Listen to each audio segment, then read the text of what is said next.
The war on drugs is taking on a different tone in California these days. There's a campaign to convince people that the recreational use of marijuana should be legal. Currently, it's okay to smoke pot for medicinal use.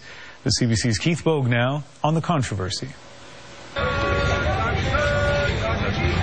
Kush is marijuana, and yes, marijuana is still an illegal drug in the United States, even though you wouldn't know it here at Los Angeles' Venice Beach. Have a talk with the doctor.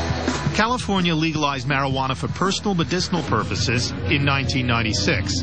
What that's led to here is open competition among retailers to lure passers-by into a doctor's office for a marijuana referral, something you can get simply by complaining of stress or a bad night's sleep.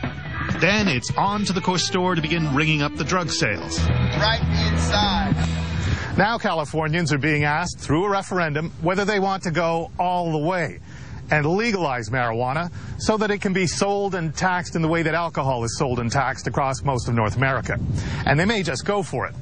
Or they may say they like things just how they are, although it's not entirely clear just how things are with marijuana in California right now. Sure, stroll down the Venice boardwalk, you'd swear pot is already legal. The marketing and selling goes on in full view of the LAPD, even though everyone knows the doctor's referral bit is only a fig leaf. But a few blocks away, federal drug enforcement officers recently raided a medical marijuana shop and arrested its owner, Jeff Joseph, who was running a relatively low-key medical marijuana business. But your place, when it was operating, was nothing like the places in Venice Beach. Nothing. Where they have the signs outside. Nothing. Telling people low-key. We're very discreet.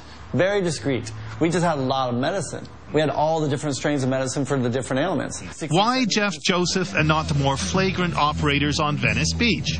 Los Angeles District Attorney Steve Cooley says there's no double standard. Why him, not them? Well, maybe them. Maybe they're next.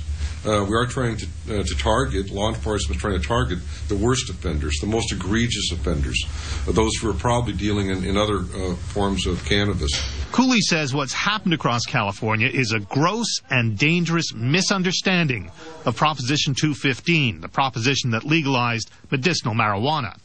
Prop 215 did not make marijuana a legitimate for-profit business opportunity, despite the fact there are now hundreds of pot shops operating in California.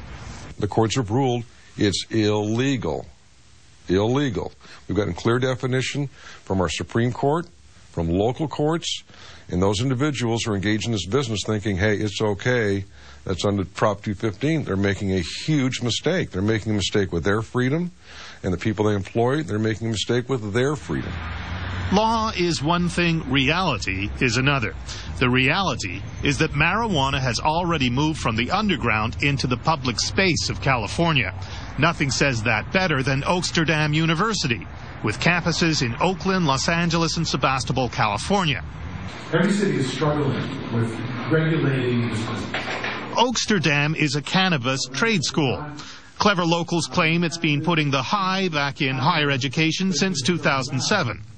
The school is the creation of Richard Lee, a marijuana user and activist for some 20 years. So we start off with the politics, and then we move on to cannabis horticulture, learning how to grow it, cooking. So you learn how to cook with it, hash making, and bud tending. Management, starting a business. You know, we try to cover all the things people need to know to get into the cannabis industry. Students here anticipate marijuana will grow into a thriving sector of the legitimate economy.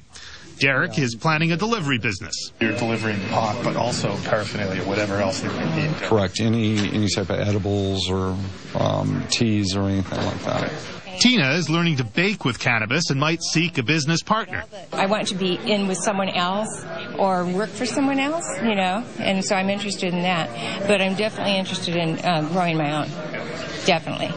Oaksterdam has graduated thousands of students with diplomas in pot. This is like every class since the school was founded. Most of them, you know, I haven't gone back and counted, but this is quite a few of them. Dale Clare is the chancellor of Oaksterdam, but also the spokesperson for the campaign to legalize, regulate, and tax cannabis. The overall concern of most folks in California is, what is this going to look like? And anytime you don't know, it creates fear. If it's going to look like Venice Beach, legalization is probably not going to appeal to mainstream California. Moms, parents, I think if they look at Venice Beach, they're going to think, well, that's the last thing we need more of. When it comes to mothers, the primary responsibility here is to explain that this is about control. The free-for-all is right now, and their kids can already get it way too easily. If we put it in the hands of a seller that will lose their license if they offer it to children, the children are less likely to get it. And quite frankly, if we educate honestly, they're less likely to want it.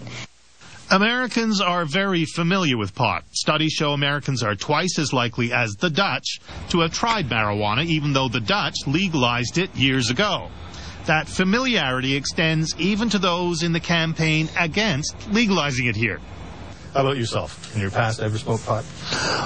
Yes, and I'll tell you a story. I was in law school at the time, and a friend of mine had left some pot at my apartment. John Lovell is a Sacramento lobbyist and spokesman for the campaign against legalization. His personal experience with pot was disappointing. Every stress that was going on in my life was magnified.